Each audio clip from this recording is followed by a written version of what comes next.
So in this video, I'll be walking you guys through on to make the next part of this CRUD process, which is to delete table row. So deleting will be the one that where we just gonna eliminate a particular row from from a table. So basically, we just gonna make a delete request in the form of API, and that request will be sent to that particular database, and that database will get triggered and will be happening what we have been made it to occur. So that's the basic idea of us making a delete request to a particular database. So that's what you're gonna do right now. So what I'm gonna do here, I'm just gonna add button here. So all this table will be having their own separate delete button at the most right side here. So in order to have a delete button, so I'll be also be having another column called actions. So that's what I'll be creating now. So let's go to our table here. I like to have another column called action. I would just say actions because we're gonna need another button here, not just delete. And what I can do inside this particular repeating group of rows, what I'll be doing, I'll be adding another row also, another column, sorry, another column where it's not going to be like this, but it's going to be a button, a repeating buttons. So I'll be making button something like this. Okay, so in this button will be having the name, delete. Okay, so it's gonna hit save and let's see how it looks. And there you go. This is just some simple UI here I just made. So we don't have to make it any more fancier because it's already, this is just enough. So the next thing is that I need to make sure we are actually making, when we click on the delete button, so there needs to be a delete request is being made. So that's what you're gonna do. So in order to make it in order to make like a trigger, only when we click on this delete button, we need to make sure we add on click props. So this particular on click prop, what it does is it receives function to make that particular delete request to happen. So what we're gonna do here, we're gonna just look for what is the way to actually delete Supabase rows. For example, let's say Supabase, and then I'll say delete row, or just say Supabase delete. So as you can see, we have a couple of results. So as you can see, in order to delete, we need to use something like this. For example, we need to have an error, and we need to have data and error followed by from, and then delete, and equals to the name of the ID, which uniquely can be identified with, and also the identifier value here. So this is what we're gonna do here. So what I will do here, first I like to make another async function. So I'll just say async function, and this one will be called delete user. It's going to be a function, of course. So of course I'll be just copying whatever I see here. For example, but in this case it has only has error. So but you need to include data also. So data will be the one that can be used here. Okay. Okay, so as you can see, this data and error is just to see if there's any if there's this response really working or not. So that's what we'll be doing here. And let's go and actually make say like this, users, and of course the ID should be coming from a particular table, a particular row of the table.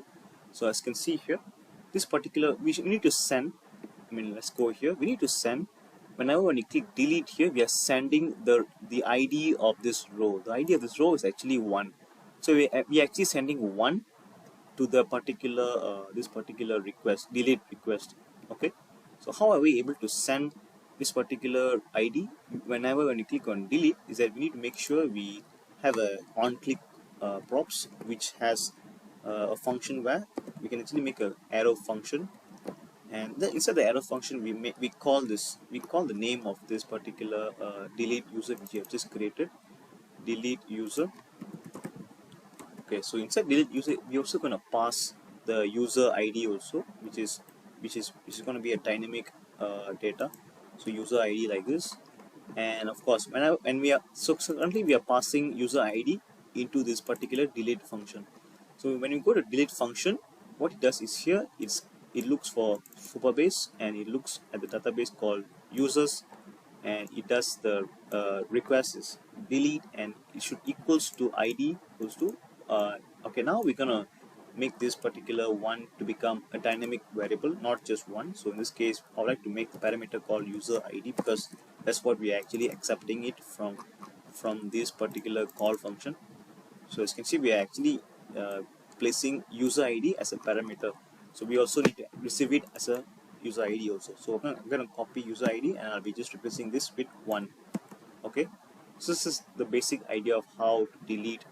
And let's just, before that, let me just do a good practice of how to do this particular and if you are making any request, you need to make sure you are actually you need to test it every single time. So in that way we're able to speed up things.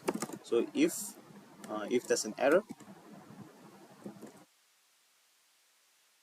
and then we need to display the error, we need to console the error. Okay, so it's always a good practice to do that only if there's an error. And I mean it's always a good practice to do, but it's just this error will only occur when there's an error, an actual error. So that's what I just mentioned. So in this case, for this the second one, I'll be mentioning, I'll be replacing with data. Data, like this, something like this. So this is just a good practice of coding.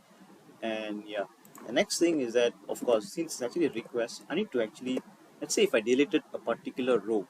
So once the request has been sent, I need to refresh this particular table, and that refreshed updated table will not be having a particular table that has been deleted. So we need to refresh the table every single time when we click on delete button.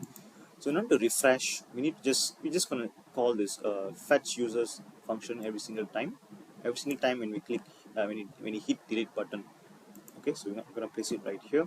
Fetch users. It's gonna be a separate function. And let's just check and let's click save and let's click yeah. Okay, so as you can see, since we have placed fetch users in the second second function, you also need to place it inside create user also. For example, yeah, you need to place it like this. Just gonna make it like this, and that's it. And let's click save and make sure everything is saved, and let's give a test for this. So as you can see here, everything should be working fine. Yeah, so I'm just gonna make another table here. For example, we have also I'm gonna just say Muhammad.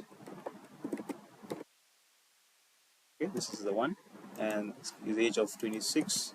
So I'm just gonna create a user for a while, and there you go. You have Muhammad. A row for Muhammad has been created. Let's try to delete any of this. For example, let's say if I were to delete from let's say Jane Adams. So I'll have to delete this particular row, and there you go. It actually works because that's how it's been made. And let's delete more people. For example, Muhammad, and as you can see here, there's no Muhammad as well. And let's delete John Doe as well. And yeah, as usual. So let's create another person again. In this case, I'd like to say Ben Dover. It's gonna be age of 27. So I'll have to create this particular user.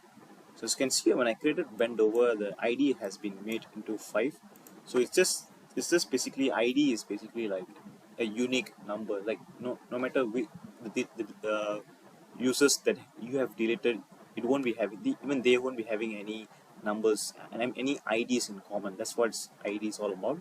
So as you can see here, I was able to delete a particular row, a particular user whenever when I click on this particular delete button, and which is part of this action. I hope you are able to follow this particular step, which is just few steps that's involved. And thank you guys for watching. Yeah, that's the end of this part of the video. Let's catch up on the next part of the video where I'll be walking you guys through on how to actually edit a particular row. That's what I'll be doing next. So thank you guys for watching till here, and let's meet in the next one. Thanks.